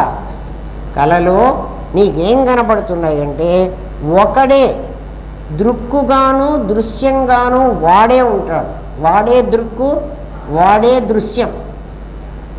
మనకి ఇక్కడ జాగ్రత్త అవస్థలో దృక్కు వేరే, దృశ్యం వేరే కదా. దృక్కు ఎవడి మీద ఆధారపడి ఉంటుంది? ద్రష్ట మీద ఆధారపడి ఉంటుంది. ఇక్కడ జ్ఞానం జ్ఞాత మీద ఆధారపడి ఉంటుంది. నేను జ్ఞాతనవుతా, నేను చూశానంటే ఇమీడియట్గా నేనేమైపోతాను? నేను జ్ఞాతనవుతా. జ్ఞాత జ్ఞానంతో జ్ఞేయాన్ని చూస్తాడు. జ్ఞానంతో అని ఎప్పుడైతే అంటున్నావో అది నీ మీడియా. జ్ఞానంతో అంటే జ్ఞానం ద్వారా, దాని ద్వారా ఏం చూస్తున్నా అంటే జ్ఞేయాన్ని చూస్తాడు. జ్ఞేయం చూడాలంటే జ్ఞానం అనేటువంటిది ఒకటి నీకు కావాలి. ఎప్పుడు నువ్వు జ్ఞానంతో దాన్ని చూసావో నీ పేరు జ్ఞాత. నాకు ఎప్పుడైతే కొడుకు పుడతాడో వెంటనే నేను అమ్మనవుతా. కొడుకు పుట్టకపోతే, కొడుకు కానీ కూతురు కానీ, నాకు సంతానమే లేదనుకోండి, నన్ను అమ్మ అనటానికి వీల్లేదు కదా. నన్ను ఏమనాలి? అమ్మాయి అనాలి. అమ్మ అంటున్నారంటే నాకు కొడుకు పుట్టాడు, నాకు జ్ఞేయం కనిపించింది అంటే ఖచ్చితంగా నేను నా జ్ఞానంతోనే జ్ఞేయాన్ని చూడాలి. ఎక్కడ? జాగ్రత్త అవస్థలో. జాగ్రత్త అవస్థలో నేను అనేవాడిని జ్ఞాత అవుతాను. నా జ్ఞానం అనే దాంతో ఒక జ్ఞేయాన్ని నేను చూస్తాను. కళకి జాగ్రత్త అవస్థకి తేడా చెప్తున్నా మీకు. కళలో ఏం చేస్తున్నానంటే నేనే జ్ఞాతని, నేనే జ్ఞానాన్ని, నేనే జ్ఞేయాన్ని. ముగ్గురు ఏమైనారు? ఒకటైనారు. ముగ్గురు ఒకటిగా, ముగ్గురు విడివిడిగా కనపడితే నీకు ప్రపంచం, స్వప్న ప్రపంచం దాని పేరు. ముగ్గురు విడివిడిగా కనపడితే స్వప్న ప్రపంచం. ముగ్గురు విడివిడిగా ఉన్నారా లేదా? కళలో చూసేవాడు ఒకడున్నాడు, కళను అనుభవించేవాడు ఒకడున్నాడు. వీళ్ళ ఇద్దరి మధ్య రిలేషన్షిప్ ఏమిటి? చూడడం అనేటువంటిది. ఇద్దరులే చెప్తున్నారు కదా, కళ చూశాను అంటున్నారు కదా. నేను కళ కన్నాను అంటారు, చూశాను అనరు. కళ కన్నాను అంటారు. కళ కన్నప్పుడు ఏమైంది? జ్ఞాత, జ్ఞానం, జ్ఞేయం, త్రిపుటి. దాని పేరు త్రిపుటి. త్రిపుటి ఒకటైంది. ఎప్పుడు? కళలో. ఇక్కడ త్రిపుటి విడివిడిగా ఉంది. విడివిడిగా ఉంది. చూడండి, నేను జ్ఞానాన్ని, నేను జ్ఞేయాన్ని చూశాను. దేంతో చూశాను? జ్ఞానంతో చూశాను. త్రిపుటి విడివిడిగా ఉండి ఒకటే కాకుండా విడివిడిగా ఉంటే జాగ్రత్త అవస్థ. త్రిపుటి విడివిడిగా ఉండకుండా ఒకటే అయి ఉంటే స్వప్న అవస్థ. అందుకని స్వప్నాన్ని ఏమన్నారంటే కళ్ళ అన్నారు. కళ అబద్ధమని ఎందుకన్నారు? కళలో కూడా ఇక్కడలాగే నాకు వస్తువులు కనిపించినాయి. ఇక్కడ నాకు అనుభవం ఏమవుతుందో అక్కడ కూడా అటువంటి అనుభవమే అయింది. అయిందా కాలేదా? కళలో కూడా నాకు సేమ్ అనుభవం అయింది. జాగ్రత్త అవస్థలో నాకు ఏదైనా కష్టం వస్తే నేను ఎట్లా భయపడ్డాను? నన్ను పాము గరిచిందరా.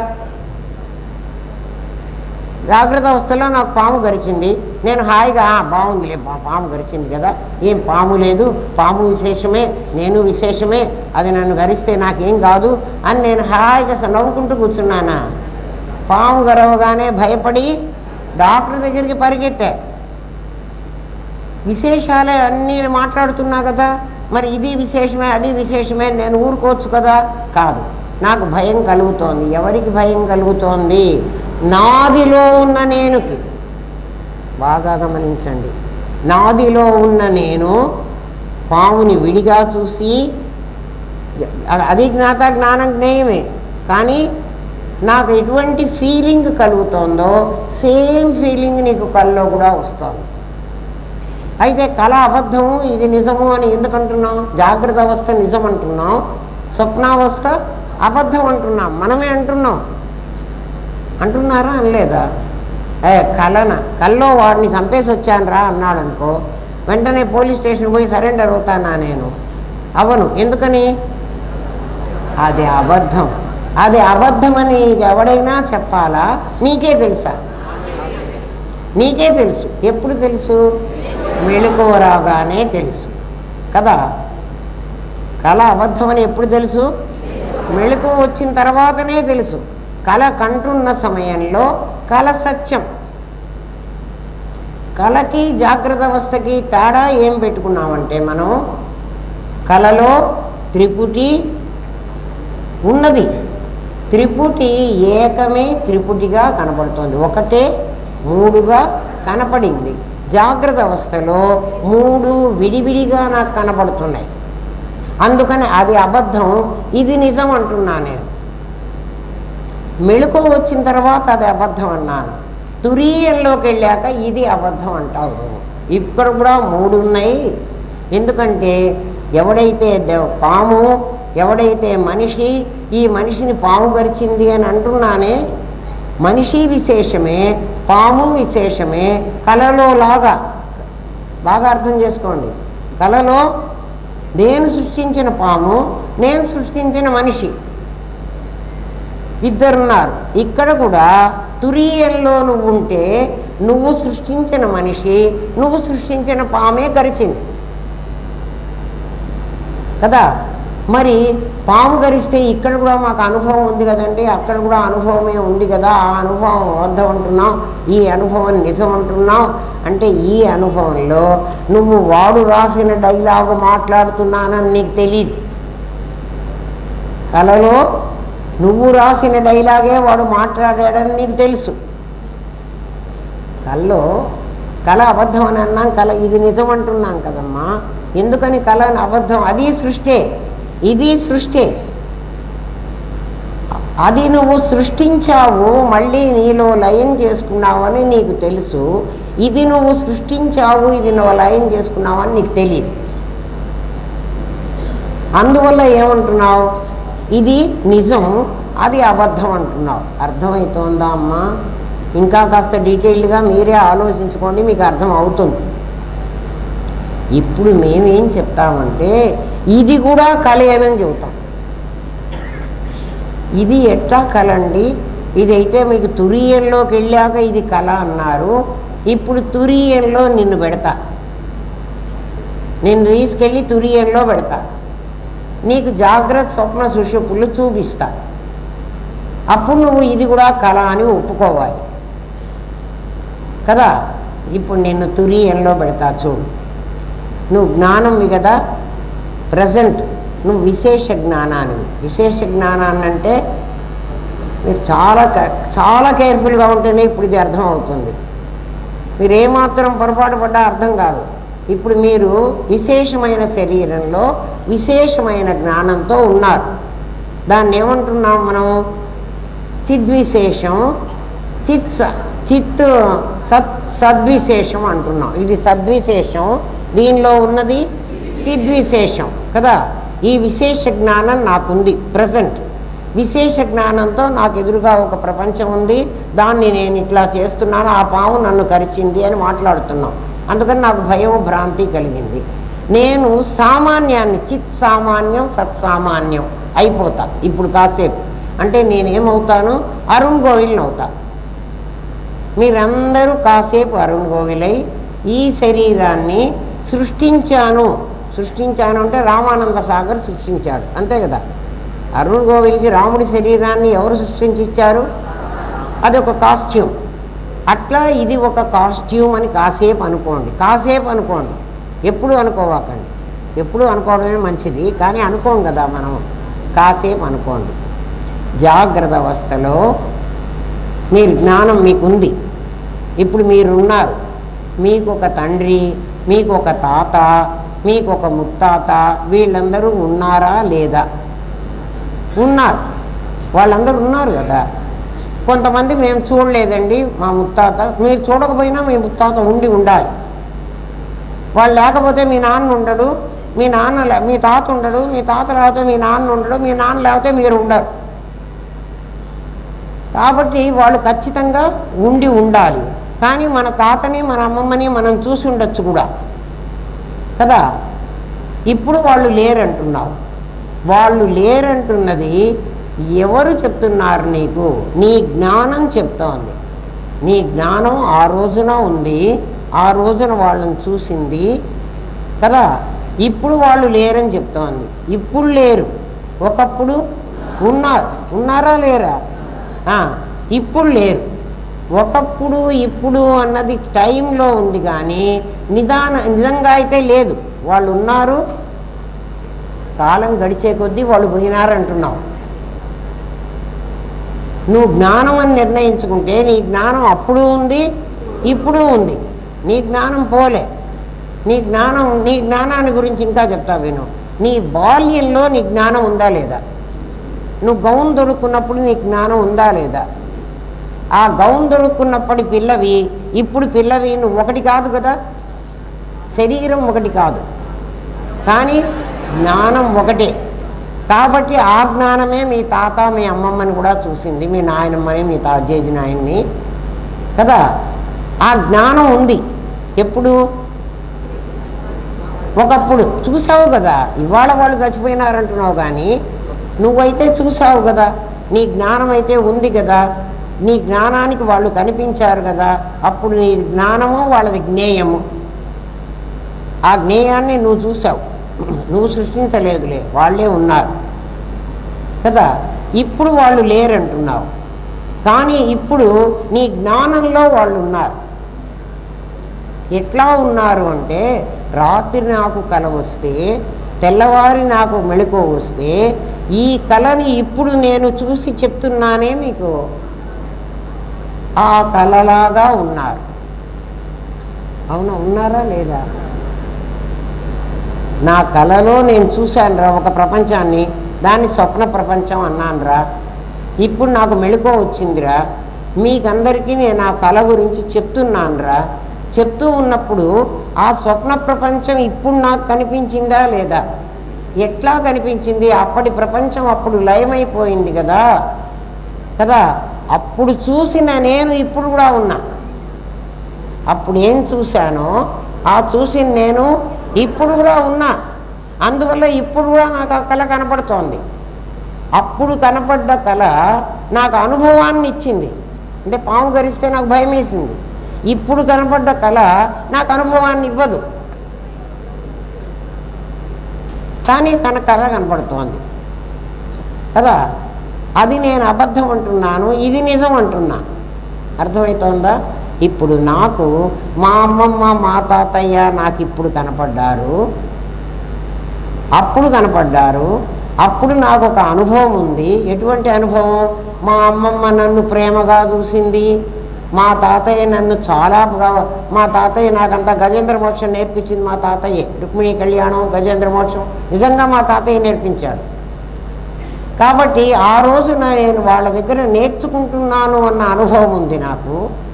ఈ రోజుల్లో నా కళని నేను చెప్తున్నాను, అనుభవం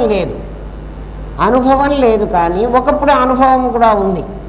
కళలో ఒకప్పుడు అనుభవం ఉంది, ఇప్పుడు ఒక అనుభవం ఉంది. మరి అది అబద్ధం ఇది నిజం అంటావేమిటి? సేమ్ జరిగింది కదా నీకు ఇక్కడ కూడా. అర్థమైందా?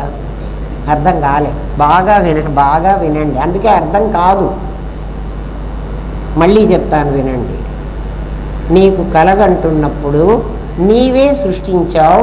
నీకు ముగ్గురున్నారని చెప్పాను. ఎవరు? జ్ఞాత, జ్ఞానం, జ్ఞేయం. ముగ్గురున్నారు. ముగ్గురు నీవు సృష్టించిన వాళ్ళే. కళని నువ్వు చూసావు.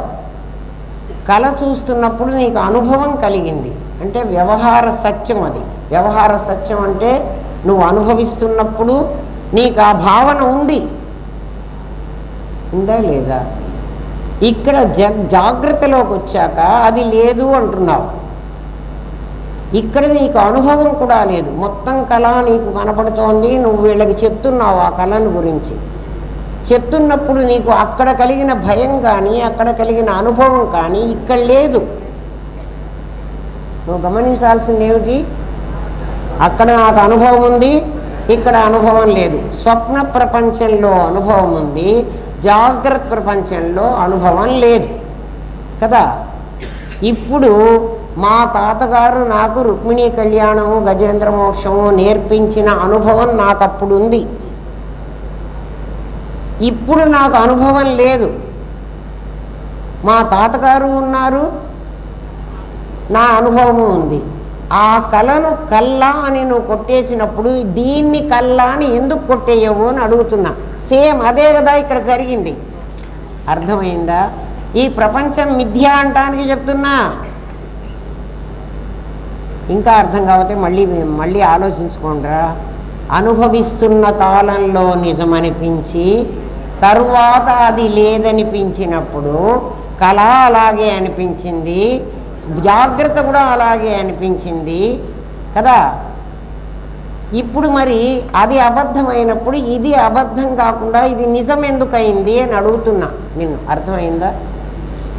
దీన్ని నిజం అంటున్నావు నువ్వు.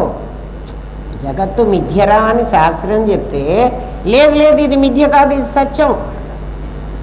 మీరు కష్టపడితే మీకు తెలుస్తుంది మేము ఎంత కష్టపడుతున్నామో.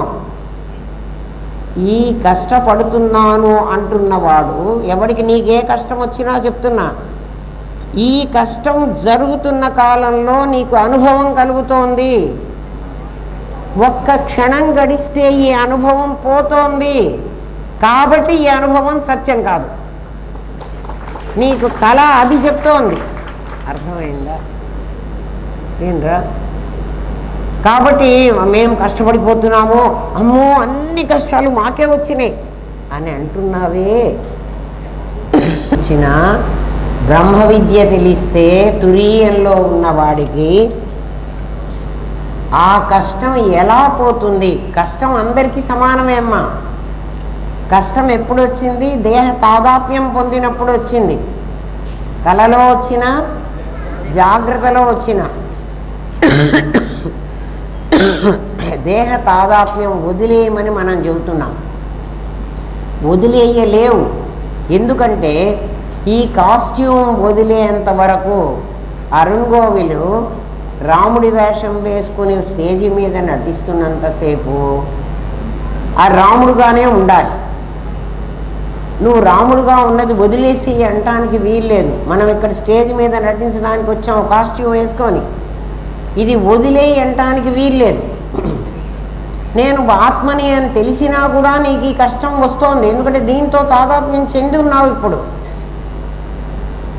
దీంతో తాదాత్మ్యం చెంది నువ్వు భానుమతి అయిపోయినావు. అయిపోలే, నేను నిజంగా అయిపోలే, కానీ నేను అయిపోయినాను. ఎక్కడ? వ్యవహారంలో, కలలో. అందుకని నాకు ఫీలింగ్ ఉంది, నాకు బాధ ఉంది. నీ బాధ ఉండకూడదు అని నేను చెప్పడానికి వీల్లేదు. ఎందుకని? అనుభవిస్తున్న కాలంలో బాధ ఉండి తీరాలి. ఉండకపోతే నువ్వు మనిషివే కాదు. నీకు అనుభవిస్తున్న కాలంలో మరి నాకు కశ్చిద్ధీర అంది శాస్త్రం. ఒకానొక ధైర్యవంతుడికి అది ఉండదు అంది. ఏ ధైర్యవంతుడికి ఉండదు? తురీయం తెలిసిన ధైర్యవంతుడికి అది ఉండదు. ఎట్లా వాడికి ఉండదు అంటే, వాడు దీన్ని మిథ్యా అని నిర్ణయించుకుంటే, మిథ్యా అని ఊరికే పాఠంలో చెప్తే నిర్ణయించుకోవడం కాదు. నీ కళ ఎలాగో మెళుకో వచ్చిన తర్వాత కళ అనుభవం నీకెట్లా లేదో, ఇందులో నుంచి బయటపడితే నీకు అటువంటి అనుభవం ఉండదు. ఉండదు అన్నది శాస్త్రం చెప్పింది. మరి నీ అనుభవంలో నాకెట్లా తెలియాలి అంటే, నీవే నీ కష్టకాలంలో, మీకు అందరికి కష్టాలు వచ్చినా ఏదో ఒక కష్టం వచ్చి ఉంటుంది కదా, అప్పుడు ఏడుపు కూడా వచ్చింది కదా. ఏడుపు ఇన్స్టింక్ట్ అప్పటికప్పుడు వచ్చేస్తుంది. ఎందుకు వస్తుంది? చిన్న కష్టం రాగానే కళ్ళు గబగబా నీళ్లు గారిపోతాయి. ఎందుకే వచ్చావు అంటే, అవును అది చెప్పింది, కీ ఇచ్చింది, నేను కారాలట, లేకపోతే మొహం ఇట్లా పెట్టుకోవాలట. చూడండి, కష్టపడి దుఃఖపడి ఏడిచేవాడి మొహం చూడండి. మా గురువుగారు మమ్మల్ని వెళ్ళి చూసేయమంటారు. ఇదేంటో కర్మ. నాకైతే ఏమనిపించేదంటే, ఇంత దూరం నుంచి కష్టపడి చిన్న పిల్లల్ని దించిపోయేదాన్ని. చిన్న పిల్లలంటే రాముకు 1 year అమ్మా, మీరు నమ్మండి. టైమే తెలుస్తోంది కదే. రాము 72లో పుట్టాడు, నేను 73లో గురువుగారి దగ్గరికి వెళ్ళాను. 1 సంవత్సరం పిల్లవాడు. వాడికన్నా పైవాడు ఇంకో 3 ఏళ్ళు, ఇంకా పై వాళ్ళకి 5 ఏళ్ళు అంతే. అంత పిల్లల్ని దించి చచ్చేట్టు హైదరాబాద్ వరకు వెళితే చీర గడపలో అడుగు పెట్టాడు. అమ్మ ఇవాళ క్లాసు లేదు, మన పిల్లలందరూ శిష్యులు, గురుగారు అలాగే మాట్లాడేవాళ్ళు. ఆ వీధిలో ఎవరో చచ్చిపోయినారు. చచ్చిపోయిన వాళ్ళు కూడా ఆయనకి తెలియదు. ఆ వీధిలో ఎవరో చచ్చిపోయినారు. ఒక్కసారి వాళ్ళందరినీ చూడటానికే వెళ్ళారు. నువ్వు కూడా అలా వెళ్ళిదా అమ్మా? నాకు అసలు ఎంత బాధ అనిపించేదో చెప్తున్నా. అయితే ఆ రోజు నాకు బాధ అనిపించింది, కానీ ఈ రోజు నాకు బాధ అనిపించదు. గురువుగారు నన్ను చాలా మంచిగా పంపించారు. ఎందుకు అంటే శరీరం కష్టం వచ్చేటప్పటికీ ఇన్స్టింక్ట్ అప్పటికప్పుడు అది కన్నీళ్ళు వస్తాయి, అప్పటికప్పుడు దానికి బాధ వస్తుంది. ఎవరు ఏడుస్తున్నారు అని ఆలోచించు.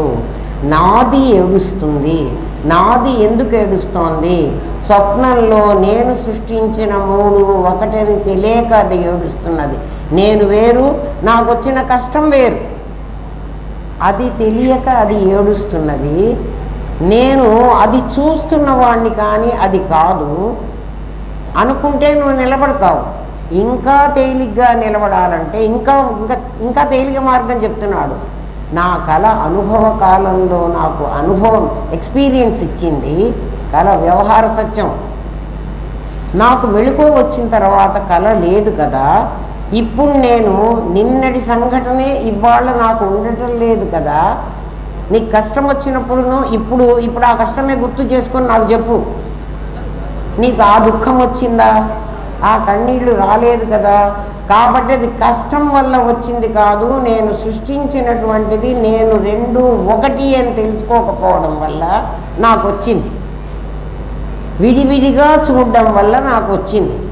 మా తాతగారు ఇప్పుడు నాకు కనపడటంలే. తాతగారు నాకు పాఠం చెప్పినప్పుడు ఉన్న అనుభవం నాకు ఇప్పుడు లేదు కదా, ఉందా?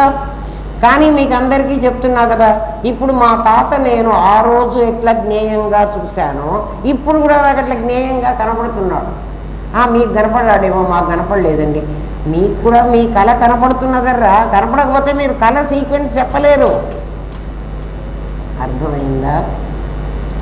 కళ కల్లా అని అనుకున్నట్లుగా జాగ్రత్త అవస్థని నువ్వు కల్లా అని అనుకో. ఎట్లా అనుకోమంటావు? కళలో నేను సృష్టించిన దానిలాగా దీన్ని సృష్టించాను. ఈ సృష్టించిన దానికి రోగాలు వచ్చినాయి, ఈ సృష్టించిన దానికే కష్టాలు వచ్చినాయి. ఇది అనుభవిస్తున్న కాలంలో మాత్రమే ఉంటుంది. నెక్స్ట్ మూమెంట్లో ఇది పోతుంది, ఇది కళ్ళైపోతుంది. ఎందుకంటే నా పాతకాలం నా బాల్యమంతా ఇప్పుడు లేదు. నేనున్నాను, నేను అనేవాడిని ఉంటాను ఎప్పుడు. కానీ నేను అనుభవించేవి మాత్రం ఉండవు. ఎందుకని అంటే నా డైరెక్టరు సేమ్ డైలాగ్ చెప్పడు. సేమ్ డైలాగ్ నాకు త్రూ అవుట్ ద డ్రామా చెప్తాడా? డైలాగులు మారుస్తాడు. చూడండి, మీరు అనుభవించిన కష్టము, మీరు అనుభవించిన బాధ సేమ్ అట్లాంటి కష్టాలే మళ్ళీ వచ్చినాయా? రాలే. ఒక్కొక్కడికి ఒక్కొక్క రకం. తురీయంలో ఉన్న వాడికి అది లాభం. వాడి కళ వాడికి ఆ పాఠం చెప్తుంది. అర్థమైందా అమ్మా? ఇంకా చాలా ఉంది, రేపు కూడా పాఠం చెప్తా. కళను అంత మర్చిపోవడానికి వీలు లేదు. అందుకే భగవంతుడు కళ మనకి ఎందుకు పెట్టాడు అంటే, ఒరే కళని గురించి బాగా రీసెర్చ్ చెయ్యరా. అంతేగాని కళకు ఒక శాస్త్రం ఉంది, ఈ కళ వస్తే నీకు ఇది అవుతుంది, ఆ కళ వస్తే అదో. ఏ కళ ఏది కాదు, ఖచ్చితంగా కాదు. ఎవరికి కూడా కల్లో వచ్చే, నాకు కల్లో ఇంత ఐశ్వర్యం వచ్చింది, నాకు లాటరీలో 1 కోటి రూపాయలు వచ్చినాయి, తెల్లవారితే రాలే కదా. వచ్చినాయా? చాలా డబ్బులు చూశారు. కళ్ళు అయితే ఇంత బంగారం చూపించాడు నాకు. ఏది తెల్లవారు ఆ బంగారం ఇప్పుడు కూడా కనపడుతున్నది, ఉందా? అది ఎంత సత్యమో అదే చెప్తున్నాడు. జాగ్రత్తగా వినండి. అందుకే కళ గురించి మీకు చెప్పాలరా, చాలా గొప్ప విషయం. కళలో చూచేవాడివి, చూడబడేవాడివి నువ్వే. నీ సత్తు చూచేది నీ చిత్తు, చూడబడేది నీ సత్తు, చూచేది నీ చిత్తు. అవును కదా. కానీ అక్కడ సచ్చిత్తులు అనకూడదులే. నీకు అర్థం కావాలన్న విశేషానికి సచ్చిత్తులు కాదు, సద్విశేషాలు చిద్విశేషాలు అనాలి. దృక్కు దృశ్యము ఒకటే. అక్కడ ఇందాక చెప్పాను కదా, ఒకడే దృక్కుగాను దృశ్యంగాను మారి చూస్తున్నాడు. వాడే దృక్కు, వాడే దృశ్యం. అంటే కల్లో ఇంకోడెవడో వచ్చి సృష్టించలే. అందుకే కళ కల్లా అంటున్నా. జాగ్రత్తలో చూచేవాడు, చూడబడే వస్తువు వేరుగా ఉంటాయి.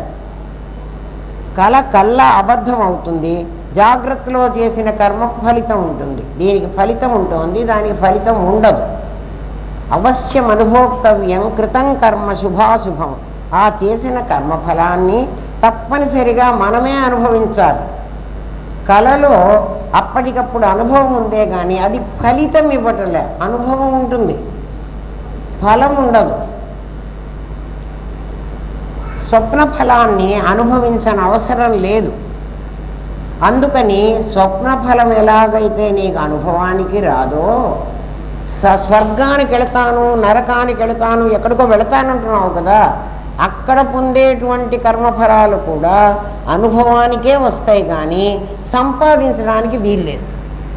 స్వర్గానికి పోయినప్పుడు చూసుకుంటా లేరా, నన్ను అక్కడికి పంపించు, నేను అక్కడ చూసుకుంటాను అంటే నిన్నక్కడికి ఎవడు పంపించలేడు, నీకై నువ్వే పోవాలి కదా. అక్కడికి వెళ్ళిన తర్వాత నువ్వు సంపాదించడానికి వీల్లేదు, కర్మని సంపాదించడానికి వీల్లేదు. అటువంటి స్థితిని నీకు కలలో పెట్టాడు దేవుడు. కలలో ఎవరినన్నా చంపొచ్చినా నీకు శిక్ష పడదు కదా. ఎందుకని? అది అబద్ధం. సినిమాలో అంతమందిని చంపుతున్నారు కదరా, సినిమాలో రక్తం కూడా వస్తున్నది, వాడిని కత్తితో పొడుస్తున్నారు, వాడు చచ్చిపోయినాడని వాడి శవాన్ని కూడా తీసుకెళ్ళి దహనం చేశారు, మనం చూసాము, అంటబెట్టారు, నిప్పు కూడా కాల్చారు. ఆ సినిమానే పోలీసు వాడు చూస్తూ ఉంటాడు. కూనీ జరిగిందని గబగబా పోయి వాడిని అరెస్ట్ చేయొచ్చు కదా, చెయ్యడు. ఎందుకు చెయ్యడు అంటే ఆ సినిమాలో నటిస్తున్నవాడు ఇంకా బతికి ఉన్నాడు, వాడు తప్పు చేయలే, వీడు చేశాడు. అవునా కాదా? అయితే ఏం జరుగుతోంది అంటే వాడు చచ్చినప్పుడు రక్తం కారాలి, వాడు కత్తితో పడవగానే వీడు చావాలి, ఇవన్నీ అవుతున్నాయి. ఏం కావటం లేదు, దానివల్ల శిక్ష రావటం లేదు. వస్తుందా? మన కళ కూడా అలాంటిది. ఎందుకని? అది నిజం కాదు, అక్కడ అనుభవానికి తావుందే కానీ ఫలితం రావడానికి లేదు. ఏ కర్మ చేసినా నీకు ఏ కళ వచ్చినా ఫలితం లేదు. కానీ మనమేమంటున్నామంటే కర్మ, నాకు కళ వచ్చిందండి, ఈ కళకి ఏం ఫలితం ఉంటుంది, నాకేం లాభం ఉంటుంది, నా కళ్ళలో కోటీశ్వరుడు, లేకపోతే డబ్బులన్నీ పోయినాయి, దరిద్రం వచ్చింది, నాకు దరిద్రం వస్తుందా అండి? నీకు కళలో దరిద్రం వచ్చినా లేదు, నువ్వు చచ్చినా లేదు, ఏమీ రాదు. అట్లా స్వర్గానికి పోయి నేను సంపాదించుకుంటానంటే అస్సలు వీల్లేదు. ఎందుకు వీల్లేదంటే కర్మ చేయవలసిన శరీరం ఇక్కడుంది. ఎప్పుడు కూడా ఇచ్ఛాశక్తి, జ్ఞానశక్తి, క్రియాశక్తి అనే 3 ఉన్నాయి నీ దగ్గర. నీ అమ్మవారు నీకు ఆ 3 ఇచ్చింది, ఇచ్ఛాశక్తి, జ్ఞానశక్తి, క్రియాశక్తి. ఇచ్ఛాశక్తి కేవలం సంకల్పమే, జ్ఞానశక్తి ప్లానింగ్, అంతవరకు నీకేం నష్టం లేదు. క్రియాశక్తి ఎగ్జిక్యూషన్, ఎప్పుడైతే ఎగ్జిక్యూట్ అవుతుందో ఫలితం వస్తుంది. ఎగ్జిక్యూట్ కానంత వరకు నీకేం ఫలితం లేదు. అందుకని స్వప్నంలో నువ్వెన్ని చేసినా, ఇక్కడ ఇచ్ఛా జ్ఞానశక్తులతో నువ్వేం చేసినా క్రియ జరగకపోతే ఫలితం రాదు. క్రియ జరగాలంటే నీకు ఫిజికల్ బాడీ కావాలి. స్వర్గంలో నీకు ఫిజికల్ బాడీ లేదు, మరి ఏముంది? యాతనా శరీరమైన భోగ శరీరమైన 2 శరీరాలు ఉన్నాయి. అవి అంగుష్టమాత్ర దేహాలు. నీకు ఒక యాతనా శరీరం ఇస్తాను, దీనికి ఇంద్రియాలు లేవు. అవి లేవని చెప్పడానికే మనం చచ్చిపోయిన తర్వాత శవాన్ని కాల్చేస్తారు కదా, ఆ శవం మీద వేసినటువంటి బట్టని ఒక బద్దె అని ఆ గుడ్డలే ఒక ముక్క చించి వీడు మెడకేసుకుంటాడు. ఎవడు? మెడకు కాదు, గంజల్లాగా వేసుకుంటాడు. ఈ కొడుకు అన్నవాడో కర్మ చేసేవాడో వాడికి ఏం చెప్తారంటే, ఒరే మీ నాయన్ని ఒకడిని, వాళ్ళ తండ్రి చచ్చిపోయినాడు ఒకడికి, వాడికి ఇప్పుడు కర్మ చేస్తున్నాడు, మీ నాయన్ని ఒకడిని ఇంత రాయి తీసుకురారా అంటాడు. శిల ఇంత రాయి తెస్తాడు, వాడు అక్కడే ఉన్న ఏదో ఒక రాయి ఏరుకొని ఆ రాయికి బాగా స్నానం చేయించి ఆ రాయిని తీసుకొచ్చి శిల పెట్టామంటారా, శిల పెట్టబట్టే ఆ ఇంటికి మైలు వస్తోంది. శిల అని ఇంత రాయి పెట్టి, ఇప్పుడు ఈ రాయి వీళ్ళ నాన్న, వీడు ధర్మోదకాల దాకా ఈ నాన్నను చూసుకుంటుంటాడు, వీడికి చేస్తుంటాడు. అంటే ఏమిటి, మీ నాన్నకి ఇంత శరీరం వచ్చిందిరా అని చెప్తున్నాడు వీడికి. కర్మ లేదు, ఏమీ లేదు, నాకు అసలు సంబంధమే లేదు, పోమంటాడు. వాడికి తెలిస్తే కదా డాక్టర్ లేడు, వైద్యం లేదు, ఆపరేషన్లు లేవు, ఏం లేవు, అన్నీ నాకే తెలుసు అనుకుంటే నీ కర్మ అంతే. ఆ శిల అది పెడతాడు, ఇంత రాయి. ఆ రాయిన తర్వాత 10 రోజుల తర్వాత ధర్మోదకాలు ఇచ్చి ఆ రాయిని పంపించేస్తారు. అంటే నాన్నగారు ఇంకా మీరు బయలుదేరి వెళ్ళండి. ఇది మీ నాన్నగారు అని చెప్తున్నాడంటే మీ నాన్నగారికి ఈ శరీరం ఉందిరా, వీడికి కాళ్ళు చేతులు ముక్కులు కళ్ళు ఏమీ లేవు. ఉన్నాయా? లేవు అని నీకెందుకు చెప్తున్నాను? నువ్వు కర్మ చేయటానికి వీలు లేదురా. అక్కడ ఇక్కడ ఇది ఉన్నాయి కాబట్టి నీకు ప్రమాదం వీటితోనే. కర్మ చెయ్యాలంటే ఏమేం చేస్తున్నావు? కర్మ ఎట్లా చేస్తున్నావు? నీ జ్ఞానేంద్రియాలు బయట విషయాలు లాక్కొస్తున్నాయి, నీ కర్మేంద్రియాలు ఆ పని చేసేస్తున్నాయి, నీ మనస్సు అనుభవిస్తోంది. అనుభవం అక్కడ కూడా ఉందట, భోగ అనుభవం ఉంది కదా వాడికి, యాతన అనుభవం కూడా ఉంది. అంటే ఇంద్రియాలు లేవు, ఇంద్రియాలు లేకపోతే కర్మ చేయడానికి వీల్లేదు. మరి మనస్సు ఉంది కదండి, మనస్సుతో కర్మ చేస్తాడు, మనస్సుతో చేసిన కర్మ ఫలితం ఇయ్యదు. అర్థమైందా? అది ఏమ్మా రేపు చెప్పుకుందాం రా, నాకు టైం ఏమో పరిగెత్తిపోతుంది. ఎందుకంటే మీ భోజనం టైము, భోజనం అయిన తర్వాత ఫోటోలు ఏవో ఉంటాయి అనుకుంటా, అందుకే రేపు మళ్ళా పాఠం పెట్టుకున్నాం. 3 రోజులు వరుసగా వస్తుంది ఈ ప్రశ్న. మరి మీకు ఎంతవరకు అర్థమైందో మీ కళని మీరు బాగా ఆలోచించండి. మీ కళే మొత్తం మీకు చెప్తుంది. ఈ ప్రపంచం కళ అని చెప్పేదాకా మీ కళల గురించి ఆలోచించండి. ఏ కళ వచ్చినా సరే, మాకు అసలు కళే రాదండి అంటే ఇంకా నమస్కారం.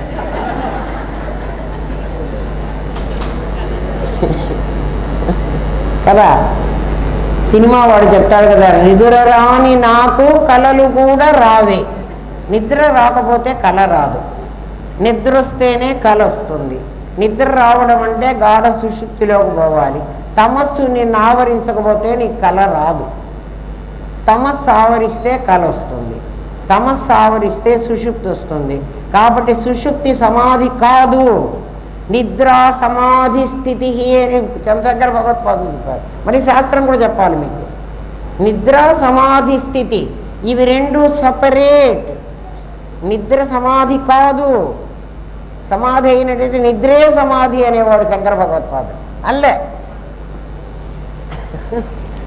కాస్త పాఠం వినండిరా, మళ్ళీ రేపు చెప్పుకుందామమ్మా. మీరందరూ భోజనం చేయండి, అందరూ హ్యాపీగా ఉండండి. గురువుగారి ఆరాధన అంటే గురువుగారి తద్దినం రోజు కదా, మనం ఇంత సంతోషంగా ఉన్నాము అంటే ఆయనకి తద్దినం లేదు.